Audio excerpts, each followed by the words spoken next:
years of being something that is also a pointer to inspirational community things and those sorts of things that we do. So in its current form, that's what we've been doing. This is what I'm going to say to you. We only probably learned in the last year and a half that we need to utilize those people that are coming in for the studio. We were just interviewing them, showcasing them, and we actually said, hang on, have you seen the kind of people that's been coming through the studio that we haven't even tapped in or even tried to do a business venture with them or tried to do something with them or blah, blah, blah. We only really worked with 5 maybe. Yeah. Right. Yeah. So in the last year, our mentality towards business changed because our business is about effectively helping people, but it's a little bit like this. And jump in if you agree with. Thanks for the love hearts. If you agree with this, sometimes it's a bit like this.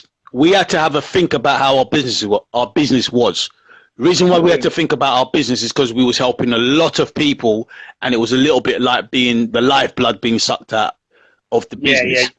And then it took a lot of time and energy to do that. Now, no, not begrudging that, but we had to, from a business perspective, what else could we be doing to help sustain our business rather than giving out our life's blood? Because, like any business, you give out your blood and your time, you die. Yeah. You know what I mean? If you're thinking about sustaining yourself. So we had to now think about, right, let's say with the human body, we can't give out all our blood transfusion. Man's got to take in some glucose. Yeah.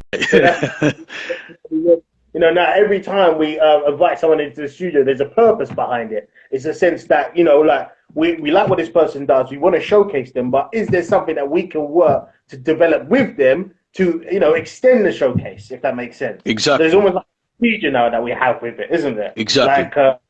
We can't dive. That's classified information. We can't go too far. You can't go too far with it.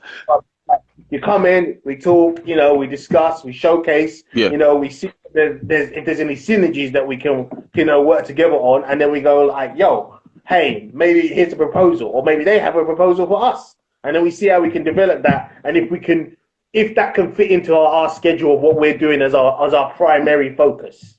Exactly that. So let me kind of paint a picture and elaborate a little bit on what the senior said for those people that are interested. You must be interested if you're online. There's only a few of you people online, but it's all good.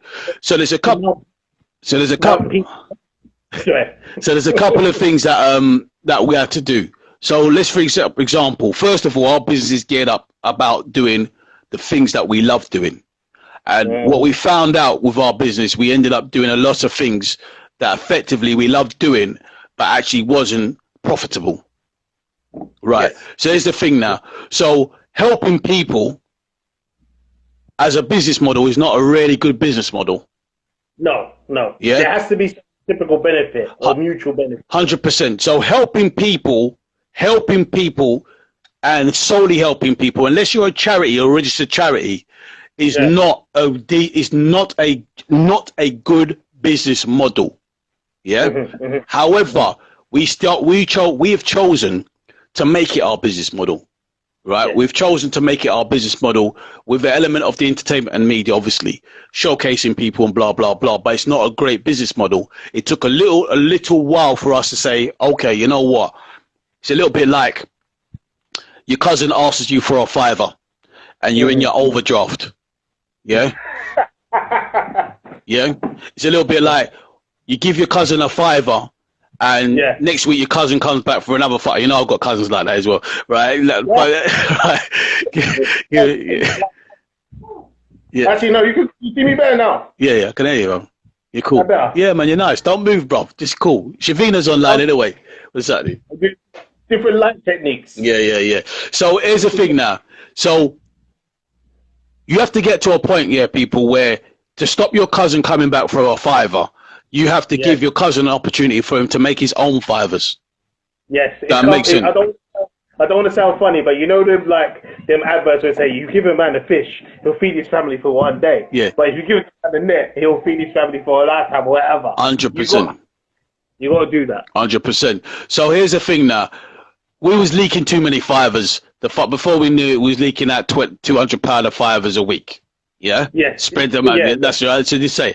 So effectively, what was happening was as our radio stations got more popular, the infrastructure that you have to put in place to maintain those services, because obviously we was pushing to bring the numbers up. Everybody's about numbers, more Instagram numbers, more YouTube followers, more Facebook followers, numbers. Yeah, so where we was focused on just getting the numbers up and getting that and showing the statistics up, we kind of lost foresight of a couple of things. Who is listening to us? Yeah. Who do we want listening to us? There's a difference, yeah. Who do you want to follow you? Who don't you want to follow you? Who do you want to buy from you? Who don't you want to buy from? Or vice versa. So our business had to change. We actually had to basically stream down a couple of things and actually maybe lose a couple of listeners on the way to maybe say that station plays that type of music and we're about that.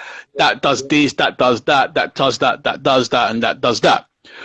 What we've got now is probably a limited number of, if you want to say followers or supporters that follow our business. But those people, what they bring to the table brings more value than, say, 1,000 followers. So on average, people, I'm going to give you a statistic. Maybe 3 years was hitting at 45,000 listeners. Yeah. On one of the stations, on one of them. Yeah. And through certain technologies and technical difficulties with Google and problems things that you guys don't know about, things that are trying to hit our business, cyber attacks, all types of things. People, man, getting burgled, all kind of crazy things that you don't know behind the scenes that have happened to us as a business. Our listenership dropped. Yeah. But guess what? Our listenership dropped in terms of the numbers, but it didn't drop in terms of the number of sustained listeners that listen for a longer period, that buy into what we do. Yeah. So if you're trying to corona proof yourself, Anti Norton's virus proof yourself, you know what I mean? Your business. Yeah. The only way I believe you can do it is that you can't. right, that's it. Right, there's a riddle. Right, so you know when your parents said you have to save for a rainy day. Do you know the saying? People say save for a rainy day. Do you understand that, people? Park up your money for a rainy day. So when have the umbrella ready. So if it rains, you pull the umbrella up. If you don't have your umbrella, you're gonna get wet. Yeah. It has to be industrial size as well, not letting them piddly. Yeah, you know, going through the thing. Yeah. We've got acid rain right there. That's what I'm saying. Here's the thing now. So we, as a business, was not ready for a rainy day. We wasn't. So we're not coming online and telling you any rubbish. As a business, we was not ready for a rainy day. However, because we had multiple branches of our business, i.e. the TV, the radio stations, the shop, and those sorts of things, because we had those things there that allowed us, luckily, it's not no skill, so don't listen to anybody telling you about they was ready, prepared for the COVID-19, COVID-20 next year. It's rubbish.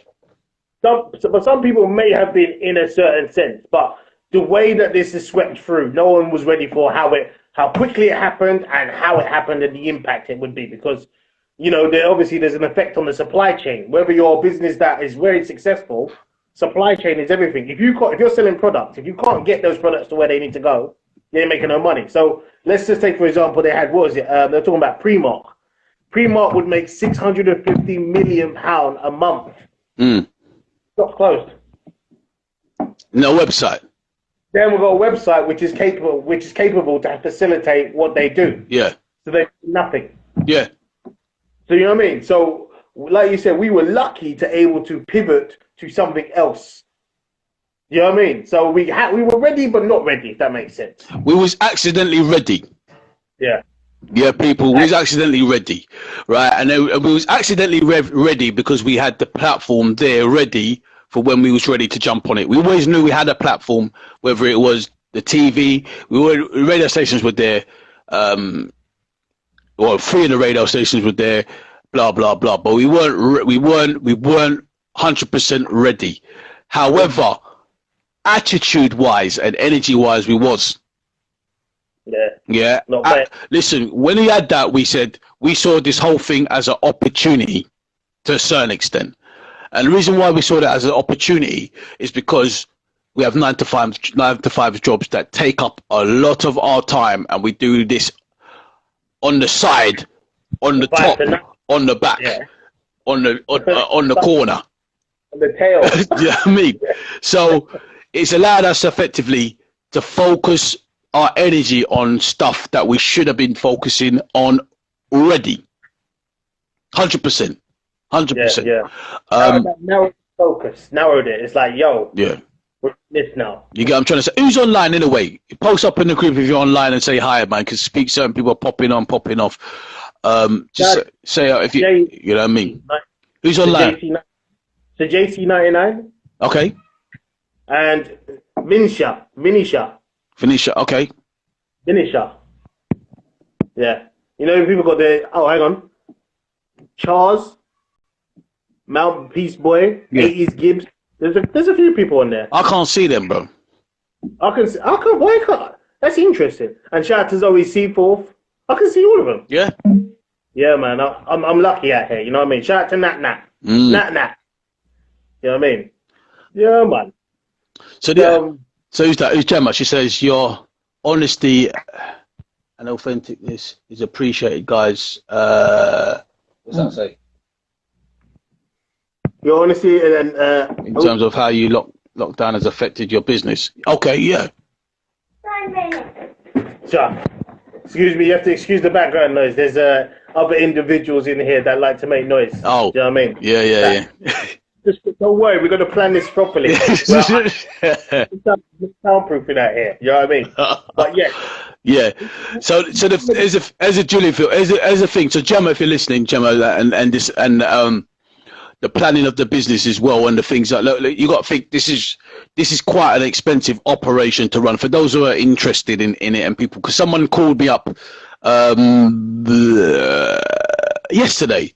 Someone called me up and asked me some advice on how to set up an online shop. Yeah. And I said to him, like I said, if you're going to ask me a question like that, I'm going to tell you everything. Yeah. That I know. And I'm going to tell you some things I'm still learning as you do when you're doing your online shop. And my train of thought there. And effectively, the guy, he asked me, I'm not going to say his name, he's a very nice guy, and I had some dealings with him on a separate issue with something that we was going to do in the future for, I think it was about football or something for the kids and something like that. So he asked me about his online shop, and I explained to him a couple of things, and I said to him, by the time you finish talking to me, you're going to decide whether you're going to do it or not. Yeah. And when he started the conversation, he was like, yeah, I've got to do this. I've got my brand. I just need to like work out how I'm going to change my colors because I want to have my logo on different colors and blah, blah, blah, blah, blah, blah, blah. And then I said, okay, first thing, make sure you got your website. Get a website first. Yeah, get a website. Great, you've got your logo. Great. Get yourself Photoshop so that you don't have to go on Fiverr and keep changing your logo colors. Change it yourself. Learn the software yourself. Blah, blah, blah. By the time I got into it, it was like half an hour in. It was a bit of silence of the lamb on the phone. And I said to him, okay. I said, okay, brother. I said, after you finish talking to me, you're going to want to do it or you ain't going to do it. And I said, well, you got to understand when you get into the clothes and fashion line, you have to put in money. You have to invest in your brand because everybody's trying to do a brand. Everybody's trying to do this, and they want their logo seen everywhere, blah, blah, blah, blah, blah. I want my logo seen everywhere. Yeah? 100%. However, there's a cost associated with how badly do I want my logo seen everywhere? How badly do I want people to wear the garments that we're putting out? Is it more of a vanity thing, which it can easily be? You can easily get caught up in this vanity thing. You see logos everywhere. You can always we love seeing our logo everywhere. You can get caught up in the vanity, but what does the logo represent? Do you know what I mean? What does it mean? That's he knows about the thing. He knows about the logo. He knows about the Gas. I mean, this guy was one of someone that I met and admire in the way that he was able to at such a young age to pull